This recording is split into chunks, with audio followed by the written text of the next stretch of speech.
A day in my life as an BSBA student, major in Human Resource Management. For today's video nga guys, samahan nyo na naman ako sa another agenda natin for today's class. Sa last vlog ko nga guys, hindi ko napakita kung paano ko ayusan yung sarili ko bago ako pumasok sa school. Syempre ang aking unang ginawa ay nag-prep muna ako ng skin bago ako maglagay ng makeup. Nilalagyan ko na nga ng serum ang aking face hanggang sa sumayaw ang ate mo. Pero after noon, nilagyan ko na agad ng sunscreen ng aking face and continue na sa pag-makeup. After ko maglagay ng sunscreen, nakalimutan ko i-record yung sarili ko habang naglalagay ng foundation. Kaya ayan, nag-proceed na ako agad sa blush. Syempre dahil nakapag-blush na tayo, isusunod na natin yung kilay natin dahil napakatagal na proseso niyan at dapat pantay yung dalawang yan. Kapag pantay na ang kilay, iset na natin ng powder ang ating face and then lip balm and lipstick. Ang gamit ko nga pala ang lippy dyan guys is Focallure and ang cute niya lang kasi may foam siya na nakakatulong sa pagbe-blend. And ayan guys, tapos na ako and ito na ang aking final look. Ganda-ganda ng atake ng ate mo dahil minsan lang naman tayo mag-ayos, edi sagad-sagarin na rin natin, di ba? Syempre hindi mawawala ang outfit check. At dahil hindi nga tayo pwedeng malate sa first sub, umalis na ako agad ng bahay and tada! Nandito na ako agad sa school. Ang bilis guys, teleport yan. Pagkadating ko sa school guys, nagsidatingan na din yung circle of friends ko. Ayan, dayan. Naghintayan pa kami dyan, guys. Ayan yung lagi namin ginagawa, naghihintayan. After maghintayan, guys, ito, ganap-ganapan na naman tayo sa pagiging good student and good listener sa ating professor. Pagkatapos ng first sub namin, guys, proceed agad sa second sub namin, which is understanding the self. And after na understanding the self, G elective naman about human reproduction. Bago dumating ang prof, hindi talaga nawawala ang daldalan. At ayan, guys, nagtitake na ako ng notes about sa subject namin. Umuulan na sa labas niyan guys sa tuwing uwi na ako dahil pagod na ako. And ayan guys, syempre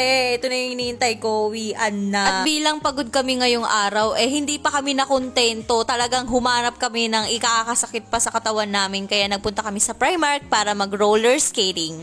Hello guys! Hello guys! Hello ko! Hello tayo guys! Ako dito warrior na